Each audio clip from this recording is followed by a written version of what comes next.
جو آرڈیننسز اور اسٹیچوٹس اور دوسری چیزیں کووڈ-19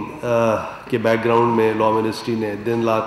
ایک کر کے بنائی ہیں، اس سے پہلے میں اس پہ آؤں، ایک چھوٹی سی چلتی ہوئی آپ کے سامنے ایک اسٹیٹسٹکس رکھوں. میں نے اوت لیا 20 اگست 2018 کو، اور پھر سمجھیے کہ 5 اپریل 2020 یعنی 18 مہینے میں نے ایک تھوڑی سی اپنی اسٹیٹسٹکس کروائی، اور پتہ یہ چلا، مجھے خود اس کا آئیڈیا نہیں تھا، کہ اس 18 مہینے میں لا منسٹری کے پاس 60,500 آفیشیل ریفرنسز یعنی آفیشیل ریسیٹس آئی ہیں. اور ایز ایٹ 5 یا 6 اپریل 2020 لا منسٹری نے ساری کی ساری ڈسپوز آف ان کو کیا ہے، ماں سوائے 5-10 کے. تو اس کا مطلب یہ ہوا کہ لا منسٹری کی جو بیٹنگ ایوریج ہے وہ 99.999% ہے، بریڈ مین سے بھی شاید تھوڑی بہتر ہے. لیکن بہرحال as on a lighter note, law ministry ایک سروس منسٹری ہے، اس کے پاس کم سے کم لگ بھگ 100 ریسیٹس آتی ہیں، آفیشیل ریفرنسز آتے ہیں، اور وہ تمام جو ان آفیشیل ریفرنسز آتے ہیں ڈفرینٹ گورنمنٹ کی اینٹیٹیز ہیں، منسٹر حضرات ہیں، پرائم منسٹر صاحب ہیں، پریزیڈنٹ صاحب ہیں، فون کر کے یا انفارملی چیزیں پوچھتے ہیں، اس میں بھی ٹائم لگتا ہے. وہ اسٹیٹسٹکس میں نہیں ہے. جو ہم نے لیجسلیشن کی ہے رات دن ایک کر کے، وہ بھی اس میں نہیں ہے. تو یہ بہت سا ایسا کام سمجھیے، اس سے بھی زیادہ کام جو کہ ڈاکیومنٹڈ نہیں ہے وہ دوسرا ہے،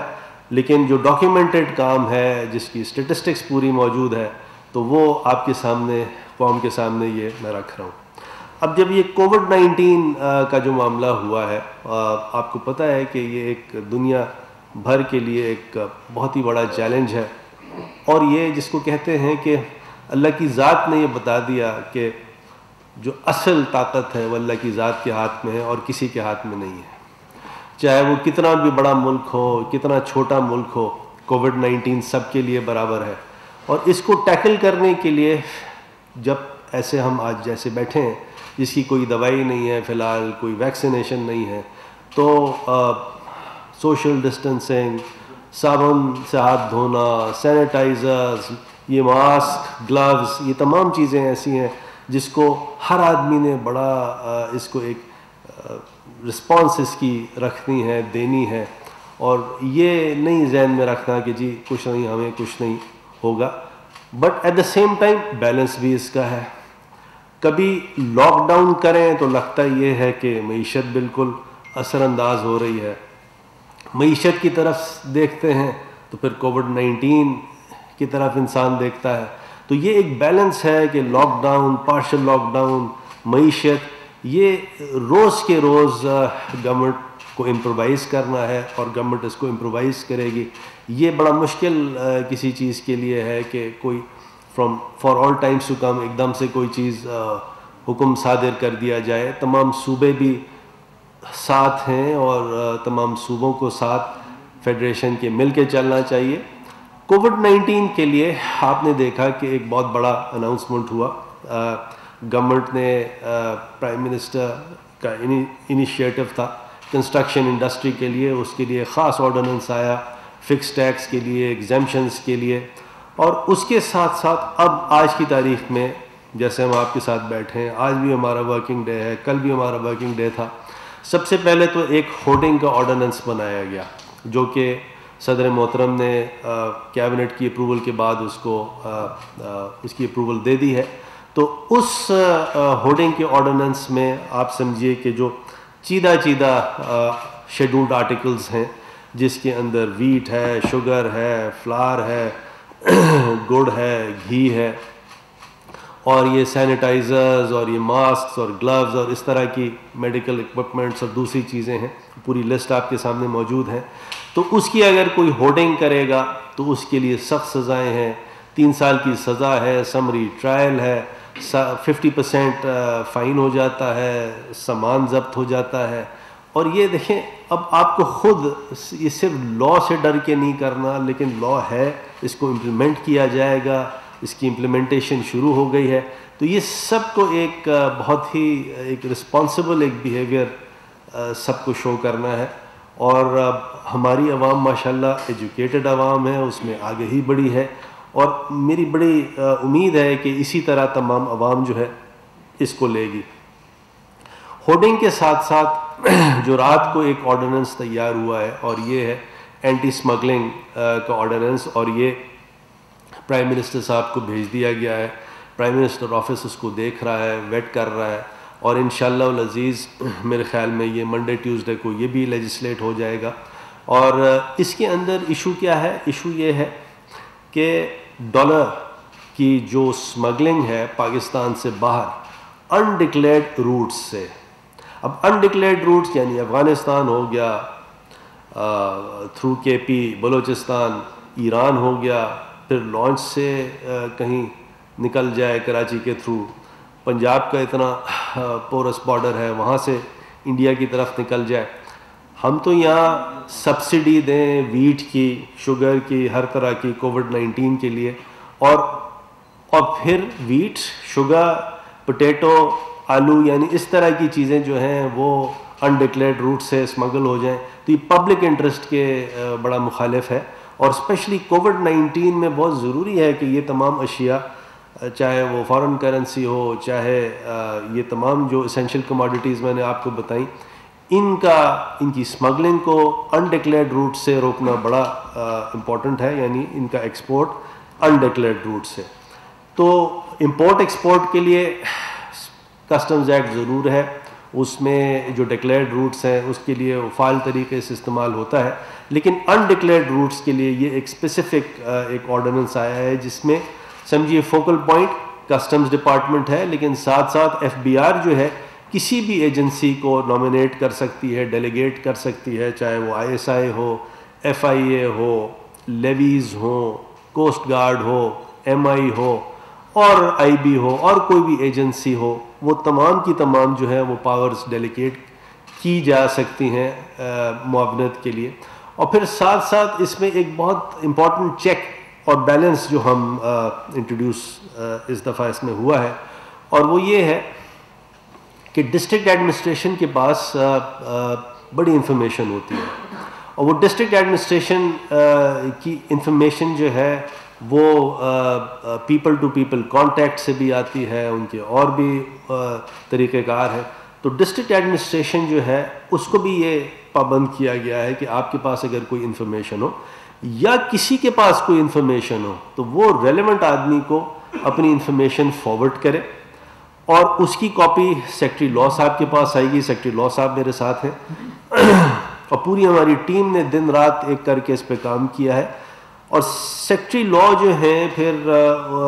وہ یہ دیکھیں گے کہ کیا وہ جو انفارمیشن پاس آن ہوئی ہے تو وہ اس آرڈیننس کے تحت جو ایجنسی ہے، کسٹم والے ہیں یا دوسری ایجنسیز ہیں، انہوں نے اس پہ کام کیا یا نہیں کیا۔ اگر نہیں کیا تو یہ پھر سیکرٹری لاء صاحب ایک ڈیریلیکشن رپورٹ جنریٹ کریں گے،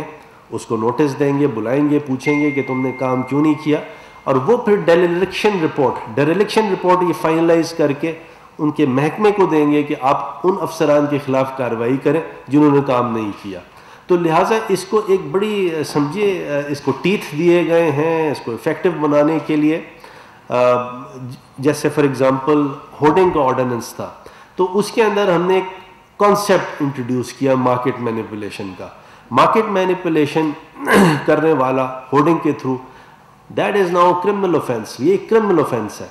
تو یہ ہوڈنگ والے میں سمری ٹرائل ہے، وہ سمری ٹرائل میجسٹریٹ کرے گا۔ اسمگلنگ والے میں سمری ٹرائل جو ہے وہ اسپیشل ججز کریں گے، جو کہ ڈی جیز اور اے ڈی جیز کے لیول کے لوگ ہوں گے، اور جن کا اپوائنٹمنٹ جو ہے چیف جسٹس آف پاکستان صاحب بڑے بہترین ایماندار آدمی ہیں، ان کی سمجھے مشاورت سے کیا جائے گا، تاکہ یہ ایک بیلنس ہو ایگزیکٹو کا، جوڈیشری کا۔ تو یہ تمام چیزیں جو ہیں آگے آنے والی اور سی بہت سی چیزیں ہیں، جیسے حماد اظہر کا آج سنڈے ہے، آج ہم بیٹھیں گے، ان کا جو سمجھے کہ انڈسٹریز کے لیے جو گائیڈ لائنز ہیں، ان گائیڈ لائنز پہ آج ایک لاء بننے والا ہے۔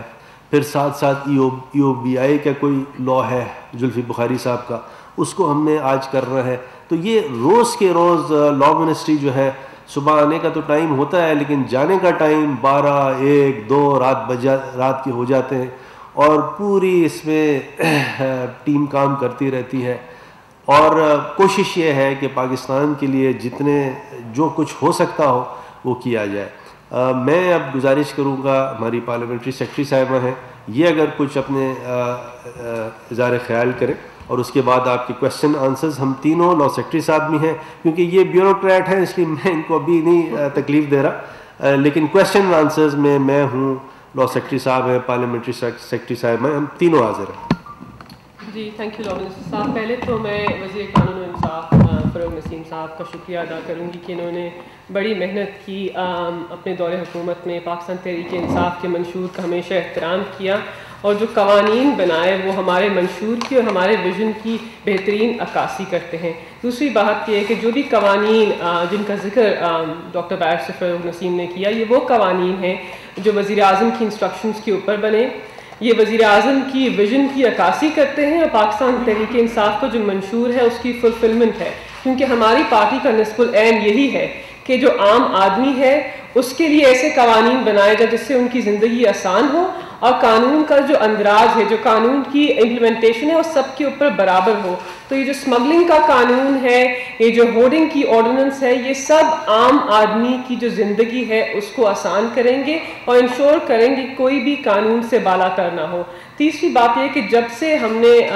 حکومت کے اندر ہم آئے ہیں اور لا منسٹری کے اندر ہم نے کام کرنا شروع کیا ہے، جس طرح لا منسٹر نے ذکر کیا، ہم نے بہت سارے ایسے قوانین بنائے ہیں خواتین کی پراپرٹی رائٹس کے لیے، ان کی انہیریٹنس رائٹس کی پروٹیکشن کے لیے، جو شیعہ خواتین ہیں، جو وڈوز ہیں اور ان کو جو ڈیورس کے اندر ایشوز پیش آتے تھے ان کے لیے ہم نے بہت سارے ایسے قوانین بنائے ہیں جس سے عام پاکستان کا جو آدمی ہے اس کی زندگی آسان ہوگی اور ان کی زندگی کے اندر بہتری آئے گی۔ بیکاز جب سے ہم نے ہماری پارٹی کا 23 سال سے یہی منشور ہے کہ فیصلے انصاف پر مبنی ہونے چاہیے، انصاف سب کے لیے برابر ہونا چاہیے، اور ایسے قوانین ہم بنائیں گے جس سے لوگوں کی زندگی آسان ہو۔ تو آپ کا بہت شکریہ ڈاکٹر صاحب، اور آپ کے پاس اگر کوئی سوال ہے تو ضرور ہم سے پوچھیے۔ میں ذرا سا ایک چیز ضرور کہہ دوں کہ مجھے آج میری بہن، میری باجی ڈاکٹر فردوس عاشق امان صاحبہ بڑی یاد آ رہی ہیں۔ میں نے ان سے ریکویسٹ بھی کی تھی ہمارے ساتھ بیٹھتی، لیکن وہ سیالکوٹ میں گئی ہوئی ہیں، راشن بانٹ رہی ہیں، غریبوں کے لیے کھڑی ہوئی ہیں، بہترین کام کر رہی ہیں۔ تو thank you very much Firdous صاحبہ، میری بہن۔ آج آپ ہوتی ہیں تو اور 4 چاند لگ جاتے ہیں ہمارے اس پریس کانفرنس کو۔ آپ کو کوئی سوال ہو بتائیے۔ جی منسٹر صاحب، دیکھیں ایک چیز تھوڑا سا افسوسناک یہ ہے کہ آپ بڑی محنت کرتے ہیں، کام کرتے ہیں، لیکن جو طریقہ اڈاپٹ کرتی ہے حکومت اس میں آرڈیننس کا، یہ پارلیمانی روایات کے برعکس ہوتا ہے، کیونکہ آپ کا اچھا کام ہے، اچھا قانون ہے، لیکن جب اس کی جو مین فورم ہے، جو سپریم ادارہ ہے پارلیمنٹ، اس کی اسٹینڈنگ کمیٹی میں اس کی ویٹنگ نہیں ہوتی اور وہاں سے اس کی منظوری نہیں ہوتی، تو پھر سوالات اٹھتے ہیں اور ایک اچھی چیز جو ہے وہ بھی متنازع ہو جاتی ہے۔ تو کیا کوئی کنسلٹیشن آپ نے کی ان قوانین کو بنانے کے حوالے سے کو پارلیمان کے ساتھ، پارلیمانی جو اسٹینڈنگ کمیٹی ہے لا اینڈ جسٹس کی، یا ابھی تک ابھی بعد میں بھیجے گی منظوری کے بعد وہاں پر؟ تھینک یو ویری مچ حسن، آپ کا بہت ہی بہترین سوال ہے، اور میں اس کے بارے میں یہ گزارش کروں کہ ہم نے جتنے بھی قوانین بنائے تھے پہلے جو سمجھیے کہ لوگوں کے بینیفٹ کے لیے، عوام کے بینیفٹ کے لیے تھے، ان کو پارلیمنٹ میں لایا گیا، ان کو پاس کروایا گیا۔ اس میں ٹائم ضرور لگ گیا کیونکہ تحریک انصاف اور ان کے جو الائز ہیں ان کی میجورٹی سینٹ میں نہیں ہے، لیکن پھر جب ہم نے انگیج کیا اپنے سینٹ کے دوستوں سے، اپوزیشن پارٹی سے، وہاں سوائے ایک آدھ کے باقی تمام کے تمام جو پیپلز فرینڈلی لاز ہیں وہ پاس ہو چکے ہیں۔ یہاں پہ کووڈ-19، کیونکہ آپ کو پتہ ہے کہ کووڈ-19 جو ہے یہ WHO نے، ورلڈ ہیلتھ آرگنائزیشن نے اس کو ایک پینڈیمک ڈکلیئر کیا ہے، یعنی عالمی وبا ہے یہ،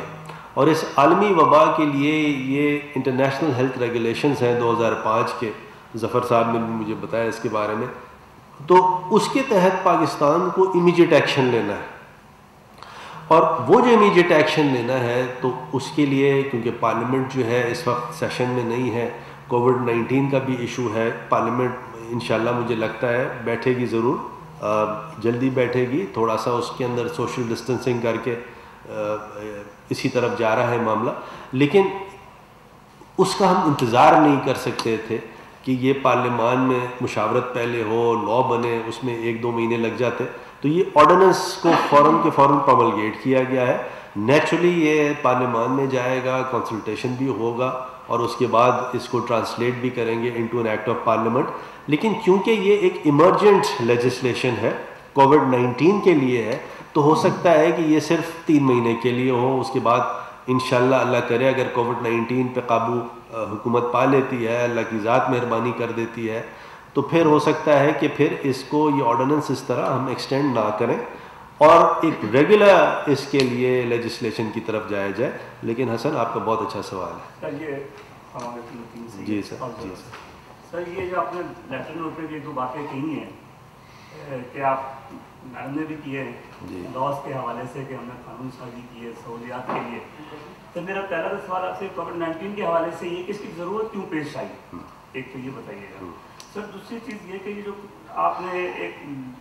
لا بنایا اپنا سکسیشن سرٹیفکیٹ کے لیے، اس کا ریلیف اب تک جو ہے وہ پاس آن نہیں ہوا ہے اور وہ ایز اٹ از معاملات ہیں جس سے لوگوں کو بہت سفر ہو رہے ہیں. سر تیسری گزارش یہ ہے کہ جو آپ کی کسٹم کورٹس ہیں سر، اس میں جو ججز اپوائنٹ ہوتے ہیں، آپ کہہ رہے کہ میری کارکردگی 99.999 سر ججز کی اپوائنٹمنٹ وہاں رہتی ہے، پوسٹیں ویکنٹ ہیں، آپ کے آنے سے پہلے سے ہی ویکنٹ ہے اور اب تک بھی ویکنٹ ہے، جس کی وجہ سے بہت سارے معاملات جو ہے وہ بہت ساری جگہوں پہ سر اسٹیٹ کا پیسہ جو ہے وہ پھنسا ہوا ہے. تو میں ان میں جو 3 سوال ہیں، جو پہلا سوال ہے وہ ہے کہ اس کی ضرورت کیوں پیش آئی، یہ میں پارلیمنٹری سیکرٹری صاحبہ سے کہوں گا کہ اس کا جواب دیں. جو باقی آپ کے جو 2 سوالات ہیں سکسیشن والا اور کسٹم کی ججز کے بارے میں، وہ میں آپ کو بھی آنسر خود کرتا ہوں. یہ دیکھیں دنیا بھر کے اندر جو گورنمنٹ کے وکیل ہیں، جو ministry of law and justice کے نمائندے ہیں، جو وزیر قانون و انصاف ہیں، دنیا بھر کے اندر وہ ایمرجنسی لاز بنا رہے ہیں. برطانیہ کے اندر پورا ایک کووڈ-19 کا ایکٹ آیا. یہ سب قوانین اس لیے بنائے جا رہے ہیں بیکاز اس وبا سے نمٹنے کے لیے جو ایگزسٹنگ قوانین ہیں ان کے اندر گیپس ہیں. بیکاز کسی نے یہ انویزج نہیں کیا تھا کہ پاکستان کے اندر ایک وبا آئے گی، دنیا کے اندر ایک عالمی وبا آئے گی جس کے اندر ایمرجنسی لاز درکار ہوں گے. پہلی بات تو یہ، اور ہم نے اس کی نشاندہی کی at the ministry of law and justice, اور وزیر اعظم نے بھی وزیر قانون و انصاف کو انسٹرکشن دی کہ آپ ایسے قوانین بنائیں جیسے آپ نے پہلے بنائے، جس کے اندر جو قانون کے اندر گیپس ہیں وہ فلفل ہو اور عام آدمی کی زندگی آسان ہو. دوسری بات یہ ہے کہ ایمرجنسی لاز جو ہم بنا رہے ہیں at the ministry of law and justice, اس کے اندر ہم ہمیشہ ہماری بنیادی ترجیح یہ ہے کہ آئین کے اندر پاکستان کا جو سپریم اتھارٹی ہے، پاکستان کا آئین، اس کے اندر جو بھی فنڈامنٹل رائٹس گارنٹیڈ ہیں، بنیادی حقوق گارنٹیڈ ہیں عام انسان کو، ان کی خلاف ورزی نہ ہو. تو ہمیشہ پاکستان کے آئین کو سامنے رکھ کر، اپنے منشور کو سامنے رکھ کر، اور پاکستان کے لیگل فریم ورک کے اندر جو گیپس ہیں وبا سے نمٹنے کے لیے، ان کو سامنے رکھ کر ہم یہ قوانین بنا رہے ہیں. اور اسی لیے ہمیں یہ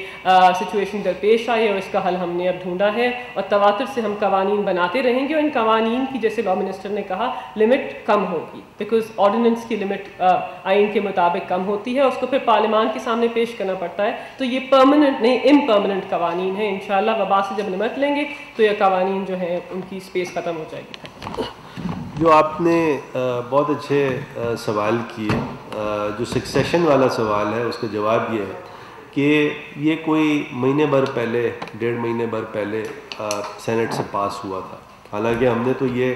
شروع ہی میں ہی فرسٹ 60 ڈیز میں یہ بنا لیا تھا اور سکسیشن والا قانون، اور نیشنل اسمبلی سے پاس بھی ہو گیا تھا. سینٹ میں ہمیں کنونس کرتے کرتے اپنے جو اپوزیشن کے ہمارے محترم بھائی بہن تھے اس میں ٹائم لگا، لیکن بالآخر کوئی 1.5 مہینہ پہلے یہ پاس ہو گیا. اس کے بعد اس کے رولز بننے تھے اور نادرا کے ساتھ انگیج کر کے وہ سسٹم جو ہے اس کو انسٹال کرنے کے تمام سٹیپس لیے جا چکے تھے کہ یہ کووڈ-19 آ گیا. تو کووڈ-19 کی وجہ سے یہ چند دنوں کے لیے یہ چیز رکی ہے. لیکن یہ میں آپ کو بتاتا ہوں ذمہ داری سے کہ نادرا نے اس پہ کام شروع کر دیا ہے، کیونکہ اس کے اندر پوری دنیا میں انہوں نے سسٹمز لگانے ہیں اور اس کے تھوڑے سے رولز بننے ہیں. اس کا ڈرافٹ تیار ہے، لیکن کووڈ-19 کیونکہ ایک ہنگامی چیز تھی سامنے آ گئی تو اس لیے۔ تیسری چیز جو آپ نے کسٹم ججز اور کسٹم ٹرائبونل کے لیے کی، تو جہاں تک کہ کرمنل کسٹمز کا تعلق ہے تو تمام ججز جو ہیں وہ اپوائنٹ ہو چکے ہیں